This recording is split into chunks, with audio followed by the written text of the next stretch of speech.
আধার কার্ডে mobile number কিভাবে change করবেন? বন্ধুরা, যদি আপনার আধার কার্ডে মোবাইল নাম্বার যুক্ত থাকে বা যুক্ত না থাকে, কিন্তু আপনি ফার্স্টবার যুক্ত করতে চান বা আধার কার্ডে মোবাইল নাম্বারটা যেটা আছে সেটা চেঞ্জ করতে চান, তো কিভাবে আপনি করবেন? ঘরে বসে আপনার মোবাইল ফোন দিয়ে করতে পারেন। এখানে ইন্ডিয়ার গভর্নমেন্ট দ্বারা একটা অ্যাপ্লিকেশন দিয়েছে, যেখানে আপনি ঘরে বসে আপনার আধার কার্ডে যত রকমের ফিচার্স আছে বা যত রকম দরকার আপডেট করা, সেগুলো আপনি ঘরে বসে করতে পারেন। তো এই ভিডিওতে আপনি শিখতে পারবেন কিভাবে আপনার আধার কার্ডে যে মোবাইল নাম্বারটা আছে ওইটা আপডেট কিভাবে করবেন। তো ভিডিওতে নতুন হয়ে থাকলে চ্যানেলটিকে সাবস্ক্রাইব করে রাখবেন, কারণ এরকম ভিডিও আগেও আপনি দেখতে পাবেন। তো সবার প্রথমে আপনাকে কী হতে হবে, প্লে স্টোরে যেতে হবে। গিয়ে এখানে এই যে অ্যাপটা দেখতে পাচ্ছেন, আধার লিখে সার্চ করলে এইটা আপনি পেয়ে যাবেন, যেটা গভর্নমেন্ট দ্বারা এখানে দিয়ে গিয়েছে। তো আপনাকে কী হতে হবে, এটাকে ইনস্টল করে নিতে হবে। আর আপনি যদি প্লে স্টোরে না থাকে আপনার পাশে, আর আপনি যদি আইফোন ইউজ করেন, তো অ্যাপেল স্টোরে গিয়ে আধার লিখে সার্চ করলেও এই অ্যাপ্লিকেশনটা আপনাকে ইনস্টল করতে হবে। ইনস্টল করার পর এখানে ওপেন করে নেবেন। ওপেন করার পর ফার্স্টবার কিছুটা এরকম ইন্টারফেস আসবে, তো আপনাকে পারমিশন দিয়ে দিতে হবে। এখানে কন্টিনিউর অপশন আছে, এইখানে ক্লিক করার পর সবগুলোতে অ্যালাউ করে দেবেন। অ্যালাউ করার পর ফার্স্টবার আপনি যখনই এইটাকে সাইন আপ করবে, এখানে জার্নিতে ক্লিক করতে হবে। ক্লিক করে এখানে কন্টিনিউ টু রেজিস্টারে ক্লিক করতে হবে। ক্লিক করার পর এখানে এন্টারে আধার নাম্বার এইখানে ক্লিক করতে হবে। ক্লিক করার পর আপনাকে এখানে আপনার আধার নাম্বার দিতে হবে, ঠিক আছে।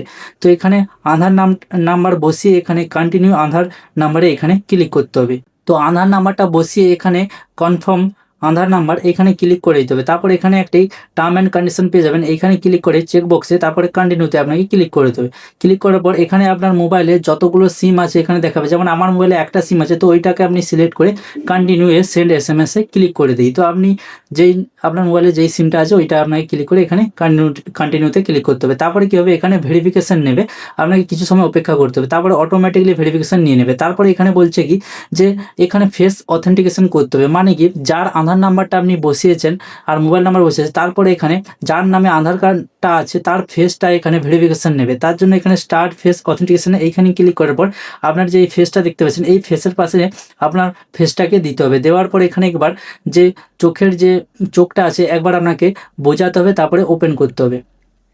তো এইভাবে আপনাকে ফেসটা বসিয়ে দিতে হবে। তো এইভাবে আপনি বসিয়ে দেওয়ার পর দেখবেন যে আপনার যে ভেরিফিকেশানটা আছে ও কমপ্লিট হয়ে যাবে। হয়ে যাওয়ার পর তারপরে দেখবেন এরকম অপশান আসবে, তারপর এখানে কন্টিনিউতে আপনাকে ক্লিক করতে হবে। তারপর এখানে আধার কার্ডের নাম দেখিয়ে দেবে যার নামে আধার কার্ড ছিল। তারপর এখানে বলছে সেট ইওর অ্যাপ পিন, মানে এখানে একটা পিন সেট করতে বলছে। তো এখানে আপনি 6 সংখ্যার যে কোনো পিন সেট করে নিন, করে এখানে কনফার্মে ক্লিক করতে হবে। কনফার্মে ক্লিক করার পর এখানে আপনি আধার কার্ডটা আপনার দেখতে পেয়ে যাবেন।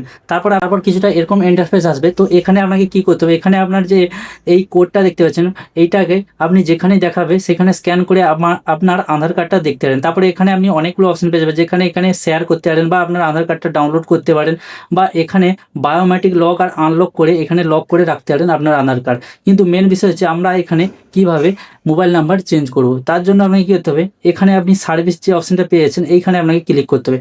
সার্ভিসে ক্লিক করার পর এখানে আপনি অনেকগুলো অপশান পেয়ে যাবেন, যেমন কি এখানে বলছে mobile number update, address update, তারপরে রিভিউ ফ্যামিলি রিকোয়েস্ট, এরকম পেয়ে যাবেন। তো আপনি মোবাইল নাম্বার আপডেট করার জন্য সবার উপরে আপনি এখানে যে মোবাইল নাম্বার আপডেট এইখানে আপনাকে ক্লিক করতে হবে। ক্লিক করার পর এখানে কি বলছে যে আধার লিঙ্কেড মোবাইল নাম্বার, যেমন এখানে দেখাচ্ছে যদি আপনার প্রথম থেকে কোনো নাম্বার অ্যাড থাকে আধার কার্ডে, তো সেই নাম্বারের লাস্ট 4টে সংখ্যা এভাবে দেখিয়ে দেবে, কারণ সেখানে ওটিপি যেতেও পারে, ঠিক আছে। তো তারপর এখানে কি বলছে, এখানে 30 টাকা 30 দিন পর্যন্ত প্রসেসিং টাইম লাগতে পারে, মানে এখানে বলছে কি 24 ঘন্টা থেকে 30 দিন টাইম লাগতে পারে। আর এখানে কি বলছে, এই আপডেটটি করার জন্য আপনাকে 75 টাকা পে করতে হবে, ঠিক আছে। মানে 75 টাকা গভর্নমেন্টকে দিতে হবে, তবেই আপনার এখানে মোবাইল নাম্বারটা অ্যাড করতে পারেন। আর এখানে স্টেপ বাই স্টেপ বলে দিয়েছে যে ফার্স্ট স্টেপ হবে যে নিউ মোবাইল নাম্বারে ওটিপি যাবে, যেই নাম্বারটা আপনি এখানে বসাবে সেই মোবাইল নাম্বারে একটা ওটিপি যাবে, ঠিক আছে। তাহলে ফার্স্ট স্টেপ কমপ্লিট হবে। আর সেকেন্ড স্টেপে আপনার ফেস ভেরিফিকেশান হবে, তারপর আপনি পেমেন্ট করে দিলেই আপনার কমপ্লিট হয়ে যাবে। তো কীভাবে, এখানে কন্টিনিউ টু আপডেটে ক্লিক করতে হবে। ক্লিক করার সঙ্গে সঙ্গে এখানে বলছে যে নতুন মোবাইল নাম্বারটা আপনাকে বসাতে বলছে, মানে যে পুরানো নাম্বারও যদি থাকে বা নাম্বার আপডেট না থাকে, তো যেই নাম্বারটা আপনি অ্যাড করতে চান সেই নাম্বারটা এখানে বসিয়ে সেন্ড ওটিপিতে ক্লিক করতে হবে। তারপর আপনাকে একটা ওটিপি দিবে। ওটিপি দেওয়ার পরে তারপর আপনাকে একটা ফেস ভেরিফিকেশান দিতে হবে। ফেস ভেরিফিকেশান দেওয়ার পর আপনাকে একটা পেমেন্ট করতে হবে 75 টাকার। পেমেন্ট করার পর তারপর 24 ঘন্টা থেকে 30 দিনের মধ্যে আপনার ওই মোবাইল নাম্বারটা অ্যাড হয়ে যাবে। তো এইভাবে আপনি ঘরে বসে মোবাইল ফোন দিয়ে আপনার আধার কার্ডে মোবাইল নাম্বার অ্যাড করতে পারেন। তো ভিডিওটি কেমন লেগেছে জোর কমেন্টে বলবেন। এরকম ভিডিও দেখতে হলে চ্যানেলটিকে সাবস্ক্রাইব করে রাখুন। দেখা হচ্ছে পরের ভিডিওতে, ততক্ষণ বাই।